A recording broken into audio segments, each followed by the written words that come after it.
Bismillah, alhamdulillah, salatu salam rasulullah, assalamu alaikum wa rahmatullahi wa barakatuh. Welcome to our Children After Divorce, Are Our Kids the Collateral Damage discussion today. I'm here with Rayesa, Gheewala, who is about to share this out to her networks, because hopefully mine, it's sharing out to mine automatically. If you are joining the recording or joining us live now, please share this with as many people as possible, because this is such an important topic. So please share this to anybody you think could benefit, who may be trying to, parent children through or after divorce.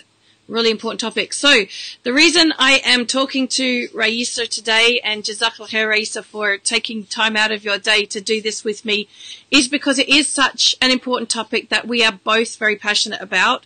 We both have been through divorce. We both have been very passionate about learning about supporting our children through that. In fact, that's how I first met Rayesa many years ago when she joined Peaceful Parenting, because she wanted to understand how she could support her children well through divorce. So divorce for children, even if it's a really amicable divorce, is hard. I am a child of an amicable divorce. My parents were very good at not showing what was going on behind the scenes, and yet I know as an adult the effects that had on me.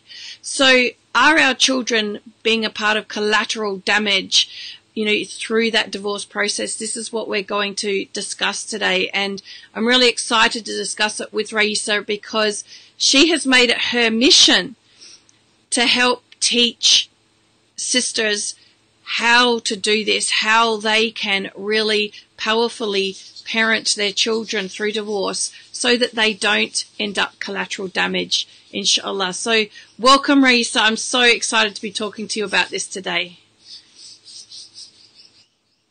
Jazakallah khair. Assalamu alaikum, everyone. Thank you so much, Catherine, for getting together with me to share this. It's so important in what's happening in our future, what's happening in our present. Our children are the future, and how they develop and the experiences they go through will impact the choices they make and who they become as adults. And we have such a great role in that.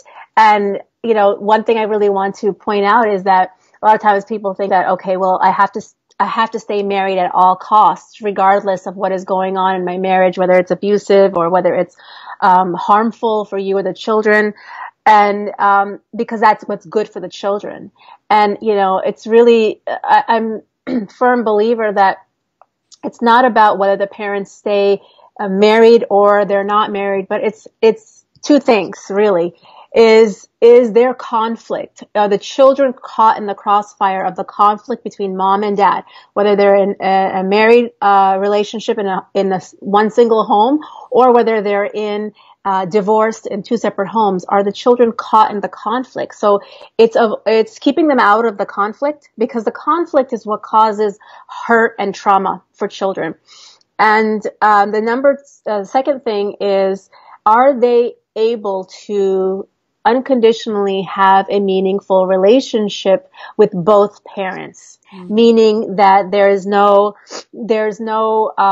stuck in the middle again, feeling torn, having to choose sides, or having to not express or show the love and the attachment to one parent because the other parent can't handle that what it invokes within them, because they're feeling insecure of their own relationship with their child. So those are the two big things, the overarching things in my message really is, okay, you're divorced. Things didn't work out. There's been an end of a marriage. There's been hurt and trauma and pain and disappointment and all the things that come with grief, which comes from the loss of your relationship. So how are we going to deal with that, and how are we going to minimize the negative effects that you hear about from divorce to the children? And those are the two things, is not letting them get caught in your conflicts as the adults, as the parents. And number two is making sure they still have healthy, meaningful relationships with each parent, regardless of, what type of drama or conflict is going on between you and your ex. And that really applies whether you're married or not married, actually, doesn't it? Because if children are caught in the middle of conflict, even when parents are married, there's just as much chaos going on in their lives as if the parents are separated. So one of the things that's really important to understand is how our language that we are using when we're communicating with our children is affecting their relationship with the other parent. So if we're derogatory or putting down the other parent, or blaming the other parent, that is not of benefit to anybody. I mean, it's not helping us because we're not able to detach from the past, but it's definitely not helping our children because it doesn't make it safe for them to be able to discuss what's going on for them, because they feel that it's not okay to talk about things that they're struggling with or feeling about the other parent or about the situation. Yeah, so true. I'm glad you brought that point up because I just had a live yesterday with a friend of mine who was a child of divorce, and she talked about exactly that. When a parent says, "Oh, when you do that, you're just like your dad," and that hurts the child because you're bringing up a negative trait or quality that you didn't like in the parent, and you're attaching the child to that. So all the negativity or the harshness or, that you have towards the parent, it comes out onto the child, and the child feels, as she said yesterday, not good enough, or something's wrong with her, or, not good enough to be loved or accepted as is. And that really affects the development and the self-esteem of a child as they're growing and developing and getting a sense of themselves, because a child is half mom and half dad. So that's their foundation, that Allah has decided who is going to be their mother and who is going to be their father in all of his wisdom. We don't get to decide that. We get to decide who we're going to be married to or not, but we don't get to decide who our child's parents is chosen, because that's chosen by Allah. So you're right. Language is very important. How we interact, what we say to our children, and becoming conscious of that. Because sometimes, I know it's happened to me as well, you say things because you're just reacting in the moment, and then you don't realize it, and you're like, oh, I shouldn't have said that. Or maybe the child, shuts down and doesn't want to talk, or becomes defiant, or things that you see in behaviors with children, which is really indicating how they're handling the divorce or the split, or the new routines that are coming out of a divorce, is through their behavior. So that's a really, really good point, Catherine. Thank you for bringing that up.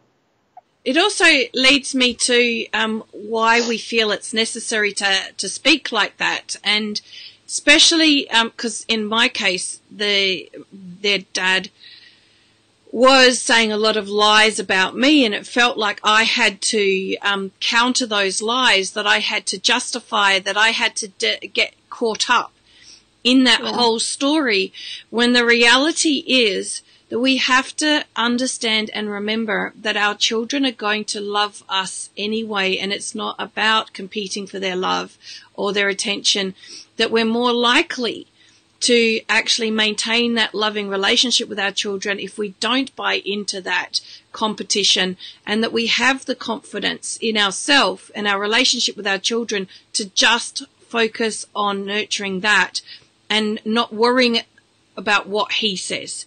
Say whatever he likes, he can't ruin that relationship if we're showing up in that relationship 100% for our kids. But when we get into the story and when we get into that competition with him, we are damaging our relationship with our children. We are not protecting it or saving it like we think we are.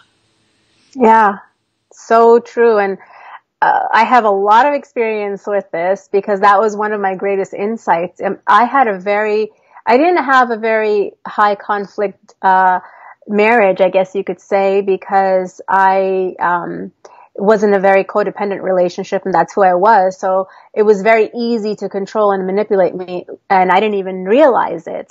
And so after I got divorced, it's of course, we don't make the same decisions. I look out for myself and my best interests, and so does he, and we both look out for the children. So when I don't go along or agree with everything, it got really messy, and our kids got stuck in the middle. And so one of the greatest insights I had was that because it was turning into a big, huge fight. And, between me and the ex, and then the kids were getting stuck in the middle, because that's how I would, I mean, I can't speak for him.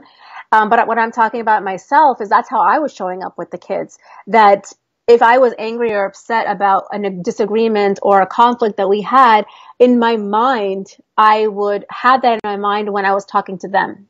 So I would come from that type of a space and that type of an energy, and be harsh with them or unfair, and they didn't understand why. And that caused more of a wedge between me and my children, rather than, in my mind, I felt justified. Yeah. But this wasn't about him. So I had to learn that I cannot bring him into my interactions with my kids and keep him separate and me to deal with that.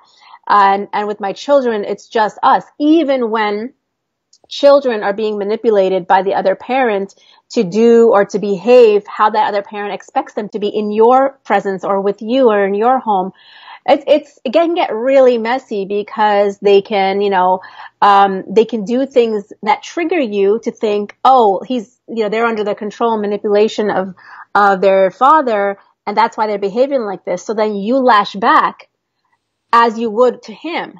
Mm-hmm. But you're dealing with your children, and they're just caught with our emotions being dumped onto them.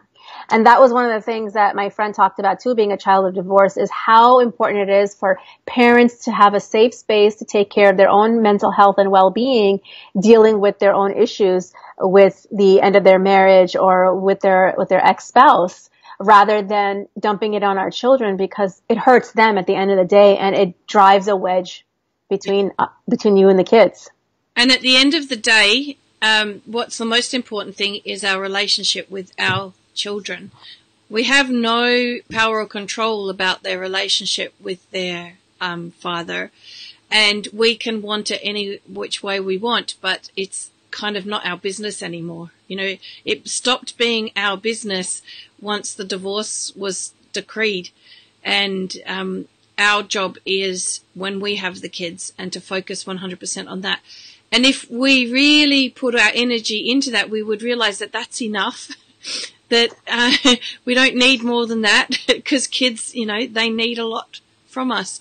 Before we go on, I'd just like to say wa alaikum assalam to Daniela and Estella, who have said salam to us in the comments. Sisters, make sure you share this so that it gets to more people, because this is such an important topic. Even if people aren't aren't divorced, they are married, is what I meant to say, that the conflicts and things that we're talking about even apply if you're in a marriage where you're finding it difficult with your spouse, that children do tend to become that collateral damage in the middle, and that because we're so emotional and wrapped up in what's going on for us, we can often not see that until it's too late, until their behavior starts telling us that something's going on for them. So rather than wait for that to happen and then be doing damage control, isn't it better, that we're actually proactive and understanding this and doing our best to prevent it happening in the first place, and learning what we can do to help our children and support them. So that kind of leads me, because we've sort of been talking about how, it feels like we need to justify, there's almost like, sometimes this panicked feeling comes over you when you hear what's been said about you, how you've been badmouthed or put down or manipulated or whatever, is going on.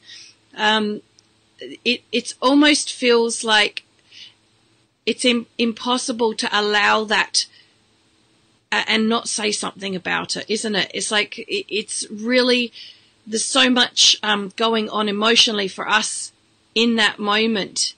Wouldn't you say, Rayesa, that that's probably one of the biggest problems for us, seeing clearly how we can move forward from that without saying something, without fixing it, without justifying it, without our kids believing it? Yeah. That's so true, because it really feels like you're stuck. You're stuck in this nightmare where, you can't You can't say anything to your children, or you don't want to, because then you're dragging them further into the mess. And sometimes even depending on how serious of it, if it can be let go or not, saying something to the ex sometimes also puts a backlash onto the children. And then they deal with more hurt for talking about it, or for confiding, in you as the other parent, and you're just trying to protect the children. And sometimes you have to set a really strong limit, or a strong, a firm boundary. And there's ways to protect yourself and take care of yourself, so your emotions are not spilling all over the place on top of your kids and, in other areas of your life. And when it becomes really foggy or scary, and you feel really stuck, like it's all his fault that, you're in this mess, and you don't see the light going forward. You can't see, how am I going to get unstuck, and how am I going to move forward to resolve this or overcome this and be able to have a new normal with my kids, or a good relationship with my kids in our own family. And that's why I think it's so important to be able to have the support to gain clarity, to be able to see clearly, and get out and from being unstuck. And I know, working with a divorce coach, working with a parenting coach, which was you, was really able to help me in those areas, take care of my mental health, take care of my well-being. And, sometimes we're stuck, and having the right support can help us get unstuck, because it's like we can't see.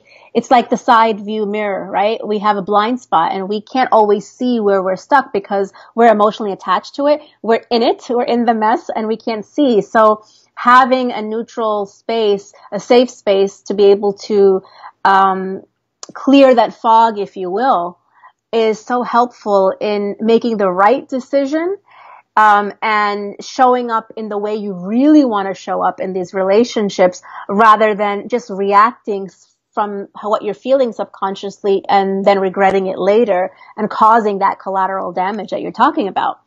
And that's why. Yeah. So I was just going to say that you have a really powerful story that's a great example of that. And, you already mentioned that, we talk about these sorts of things because, you've been with me since the beginning of peaceful parenting, being born, alhamdulillah. But I remember you telling me about this particular situation with your daughter where she was absolutely freaking out because she didn't want to go to her dad's. Now, the normal reaction that we might have is something bad must be happening there, or I better really worry about this because my child wouldn't react like this unless there was something really bad about dad's house. So I better think about not sending her. And so this would be how we would in the past have thought with that kind of reaction from your daughter. I would love for you to share with the viewers, just how possible it is to actually get out of the fog and actually see clearly what's going on for your child, and explain what you did, how that unfolded, and then what the result was with your daughter, because it's such a powerful story about how you don't need to buy into all of that, and that when you get out of the fog, you can actually see the reality of what's going on and really be a powerful ally to your child through the difficulty of transitioning between homes. Yeah, this has happened a few weeks ago, and so she was talking to her dad, and he expects her to call her every day. And she's 8 years old, so sometimes she forgets, and when he calls, sometimes she answers, sometimes she doesn't, because she's living her life doing what 8-year-olds do. And it's nothing personal. She loves her dad, and they have a good relationship. And so she was talking to her dad, and he was asking, well, how come you haven't been calling me? How come I haven't heard from you? And so she was feeling some pressure, like, maybe I'm in trouble, or she kind of panicked, so she froze. And so she decided not to answer her dad, and just, they kind of ended that conversation. And, so after she had that conversation, she came and told me about it, how, she thinks her dad is mad at her, and, for not calling him regularly, or when he had expected. He had these expectations and she wasn't able to meet them. So she was feeling, she was doing what we all do when we are going through some difficult communication. She was avoiding the situation. She was procrastinating, and she didn't want to face it. So the best thing for her was, okay, well, I'm not going to go to my dad's house. I'll stay here with you, or I'll stay at this person's house or that person's house, anything to get out of going. And throughout the week, it just ended up into, ended up into defiance. Like, no matter what, I'm not going. And she got really stubborn and defiant that I'm not going to school if I have to go. She wanted to make sure that she did not have to face this. And, from what I've learned, I allowed her that space for validation, to hear her feelings out, to listen to her. And, I had suggested, okay, well, why don't you talk to your dad and see, and tell him how you really feel. And she didn't want to. She didn't feel comfortable enough, to do that. And she's asked me to do it. And so when I said, okay, I will help you, I'm not going to leave you alone with this. We'll work through this together. But I am not, and I cannot talk to your dad. I cannot be the one to tell him, because our children know that when, that there's a lot of conflict between us. So, and I just reminded her, I said, I don't think it'll be a good idea for me to tell him, because your dad doesn't really like it when I get involved between you and his relationship. So you have to be the one who has to tell him, because it's coming from you. I think it'll cause more problems if I tell him. So she got it. They're so intuitive that they know, and she understood, and she left it there. And so, one day after school, we were just kind of hanging out on the couch together. This was like a day before she had to go to her dad's house. And she was just kind of, that whiny, when they get whiny and just kind of can be really annoying to us. She wouldn't stop at whining, and she was like, she wanted to just make sure she didn't have to go, because she didn't want to face this, how she was going to respond in this situation. Because I thought maybe if she at least approaches her dad before she goes there, it'll be easier to face him. So when she started like really thrashing about, throwing, fits and temper tantrums, I recognized that, wait a minute, she needs connection. She's totally off track. She is having big feelings, and that's why her behavior is displaying that. So she needs connection. So what we did was that, what she usually likes to do, and we have a time together where we really just bond and have our connection time together. And so I said, okay, why don't you want to go and take a bubble bath together? Because she loves to do that. So we did. And I just was with her. I didn't tell her anything. I didn't give her any advice. I didn't direct her. I just was with her, and we had a great time. And then after we were done, she was doing her homework, and it was like magic. It was like she was back on track. She was doing her homework willingly. And she said, you know what I could do? I could write a letter to dad. And I said, yeah, it's a great idea. So giving her, understanding what she needed, and then me being in a place to be able to give her what she needed, allowed her to come to a solution herself, because they're totally capable of doing that. But sometimes, and I recognized, and she later on did too, that I didn't have to tell her what to do. I didn't have to force her what to do. She automatically knew what the right thing was to do when she felt safe and secure and comfortable through connection. So, she knew exactly what to say. She kind of asked me, and I said, just speak your truth. Just say what is in your heart, and let it come out. The only thing that I helped her was to add in there to her dad that I'm doing the best I can in terms of her being able to communicate with him the way he wants her to, or expects her to. So she went to her dad's, and then she felt good about going. She didn't have this weight and this pressure hanging over her. She went to her dad's house. She gave him the letter right away. They had a good conversation about it, and she felt so much lighter. She enjoyed her time there. She really wanted to go because she loves her dad and wanted to spend time with him, but this was getting in the way. So many great things happened from this. Not only did she enjoy her time, she was able to communicate effectively with her dad. She was able to use her voice. And as a parent, we can empower our children to be able to use their own voice, to speak their own truth, because that's what we want for them as adults. Even though sometimes we think we want to tell them what to do, how they should be, that's not the case. In order to train them and to help prepare them for the real world and them being their authentic, true, confident self, we want to empower them to use their voice. They know what they need. They know what they want. And we want to help them feel confident to do it. So she was able to communicate with him effectively. She wasn't nervous or she wasn't scared. She didn't hold herself back. She was able to also navigate through a male-female relationship, which we, globally, whether we're Muslim or not, we endure a lot of sexism and all those oppressive, subconsciously or even unintentionally oppressive things that we as women face to be able to hold our own in a male-female relationships.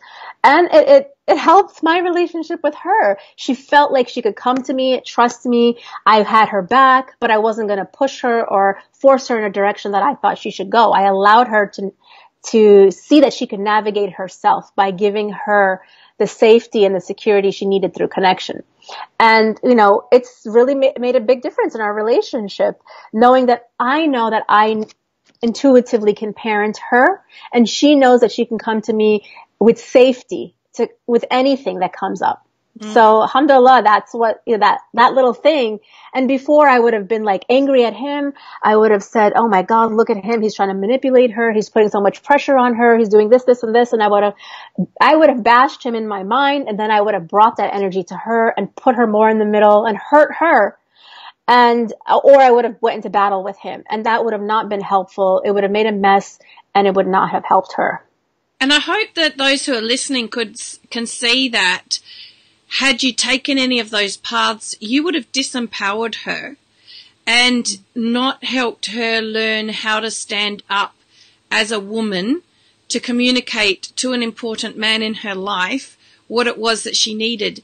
But because you were able to be in that calm space and really look at the situation objectively rather than from your own emotional standpoint, that you were able to guide her through a process of being empowered in her relationship with her father.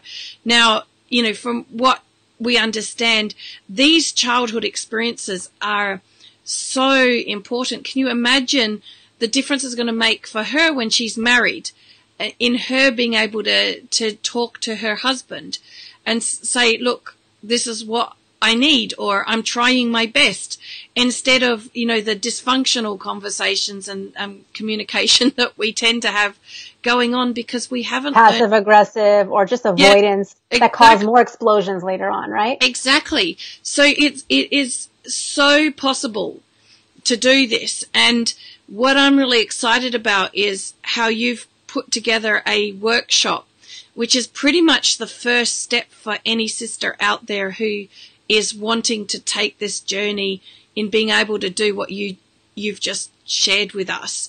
And that is really parent from a place where it's empowering our children in a co-parenting situation, even if the other parent isn't on board with it.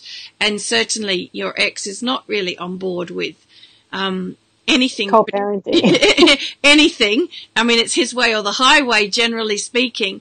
But you've learned to navigate that really well and support your children and empower them through that journey. Not always easy. It's often quite challenging. But the first point is you being in that space, out of that fog, which is exactly why you've put this workshop together. So I'd love for you to share with everybody what this workshop is about. Yeah, this, like you said, it's called Getting Through the Fog. And it's really about gaining clarity and confidence in where you're going. When we're emotionally, just reacting with our emotions and we're feeling stressed out or overwhelmed, it's so hard to see the path forward. It's hard to see any light at the end of the tunnel. And so we're going to be spending this time together to create a crystal clear vision of the type of life that you want to have for yourself and for your children. And having clarity in the direction that you're going to gives you the inspiration and the hope to have the courage that you already have inside to go in the direction that you want, to steer and to navigate this life in the direction that you want. And you know what? Also through this process, we're also going to be uncovering any barriers or challenges that can get in the way. And we're going to be talking about how we are self-sabotaging ourselves. And we can't see that sometimes. So all these things are going to be uncovered and unearthed in any way that we are self-sabotaging ourselves into going the direction that we want. And it'll also allow you to see how you can be in a space where you're emotionally healthy and really come out revitalized, re-energized, and inspired to have clarity to go ahead in the type of life that you want for yourself and for your children, and empower you to navigate all the challenges that divorce brings up, including co-parenting. Because, going through a divorce, you think like, okay, if I'm no longer married, I'm not going to be dealing with these things.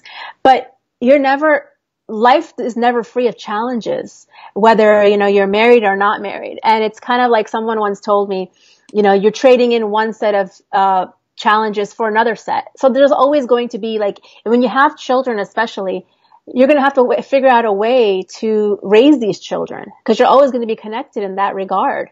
And our emotions can get in the way of that. So this will really inspire you, give you hope, and let you see the way forward, part that fog. So I've put the link, it's just above your head on the screen. You won't be able to see it, but they can. So it's bit.ly, get through the fog. So, yep. Yes, it is not a free workshop, but just remember the investment you are making in yourself and your children by joining this, it really is, if you don't get this part of the puzzle right, you can't do any of the other things that we've been talking about today. Because if you're in the fog, if you can't see your way, then you're not going to be able to have the clarity or the intuition or that connection with Allah, that trust in Allah that you need to do what Rayesa did in that situation with her daughter. I mean, it's such a powerful story about how you can take yourself out of the picture and support your child through a difficulty and a challenge they're having with the other parent, without getting involved emotionally. And that's only possible when we understand where we're at ourselves personally. And this workshop is all about discovering what's going on for you, so that you can get through the fog. That's why it's called Get Through the Fog. And incidentally, I love the word fog for this, because it is like we're in a fog. But one of the things that is really interesting is using the word fog as an acronym, because it tends to be fear, obligation, and guilt, which are the key feelings that are getting in the way. F for fear, O of obligation, G for guilt. So, yeah, fog is a beautiful word. It's a play on words. It feel like if you're driving in the fog, there's this uncertainty when you're driving. Like, when is there going to be a car in front? Is a car going to come from behind? I can't overtake. It's really hard to navigate in the fog when you're driving, right? So it causes panic and anxiety, all those things that we deal with. That's right. So navigating, parenting our children in that fog, it's no different. It brings about anxiety, stress, frustration, all of those feelings as well. And then, to look at it in terms of fear, obligation, and guilt, and realize that underneath most of what's going on for us are those three things. The fear is very powerful. The fear of my child is more connected to the other parent, or my child, maybe my child doesn't love me as much, or I'm having problems with my child. So all that fear, obligation, we get confused in our obligations because maybe there's people telling us, putting a pressure upon us of what we should and shouldn't be doing. And we can't see clearly what our true obligation is, which is primarily to Allah first and foremost. And the guilt, mummy guilt is so painful. The guilt, maybe I shouldn't have got divorced because now I'm putting my children through this. So those are the biggest factors that drive us insane. And seriously, it is a kind of insanity, isn't it? Absolutely. And, you know, I think we always feel that guilt, that mommy guilt at some level or another. But, you know, I'm so emboldened about doing this because when I was going through my divorce, it was like devastation. And alhamdulillah, because I made so much dua for Allah to send me what I need to get through this in a good way, that, you know, I was able to work with a divorce coach. She wasn't Muslim, but she helped me. And I was able to work with you as a parenting coach, and all the things that I've learned about myself and self-awareness, and the tools and the tips on how to navigate forward to create more of a beautiful, purposeful life for yourself, even after divorce. You know, there's nothing that says that you can't, and you can offer that to your children as well. And one of the biggest things that you said is that if you are not in a good place, your children will not. They are going to reflect, because you're going to be modeling your inner well-being for them. So we have to take charge of our life, and we can do that. And an investment in that is more about what is the value versus a cost. You know, things cost something, but a value is what kind of value is going to add to your life. How can it impact your life? How can it change? And how can it make your life better? Share with everyone what the investment is. Yeah. So the investment is for $47 for a 3-hour online workshop, which is a bargain. And, seriously, anybody who is serious about being able to achieve what you have achieved, I mean, that is a really small investment. I know there are a lot of single mums out there that, yes, I'm sure it's a stretch to manage that. But when it comes to investing in our children, what is more important? And I know you've been one to always invest in yourself in order to be there for your children, and I've done the same thing. The whole reason I was so inspired to set up the Peaceful Parenting Academy was because of how peaceful parenting was the solution for me and my children after having been through so much abuse, and the healing that we needed as a family. And that's why you were attracted to it, because your family was going through that. And it's why you're so passionate about doing this work, because you can see how possible it is to help our children be empowered despite all the challenges they're going through with parents being divorced. And, you know, seriously, an investment of $47 to really get clarity on how you can do that and what might be getting in the way of you being able to do that. It is worth whatever stretch you have to make, you know, to make that investment. Those 3 hours, even if you can't afford, you know, more than that, is going to bring you the sort of clarity, get you out of the fog so that you can see your way in the right direction, inshallah. Yeah, inshallah. And there's not just that. I have a couple of bonuses I'm offering as well. Time with me, 30-minute time with me to be able to talk about and really go through what are the challenges that you're facing. You know, after things get unearthed from that workshop, you know, whatever challenges come up for you personally, we can sit down and we can hash those out. And then I also, if you join this workshop, you also get to have a 10% off of my program later on that's coming out, is Reinventing Your Life After Divorce. And there's no obligation, but that's another extra bonus if you want to continue on your journey with me.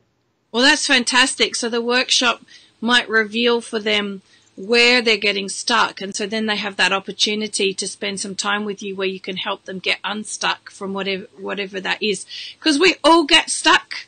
Yep. Sometimes, and you know, you and I, in our journeys, we've had people who have been there for us and helped us out of the fog and pointed us in the right direction and helped us, you know, get the clarity that we needed. And so now you're offering that, you know, to other sisters. So Jazakallah khair for doing that and for really being passionate about this particular topic, because our kids our kids need it. You know, they're struggling, and unless we stop struggling, they're not going to stop struggling, are they? So yeah. No, absolutely. Wayakum. And, you know, I find it, my whole journey after divorce was really, part of it was cultivating my relationship with Allah and rediscovering that. And I believe also wholeheartedly, like, we have been given an amana and a responsibility. Okay, we're going through a divorce, but, you know, we have to be able to,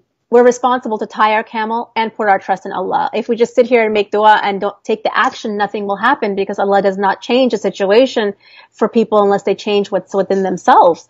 So, you know, those things, I know that it's hard and it's difficult, and the first step is always hard, but there's so much hope and there's so much difference that can happen in your life that I feel like, because we're given that responsibility, what are we going to do with that responsibility? Our children are going through this. How can we help them? How can we support them? And that's our responsibility to do that.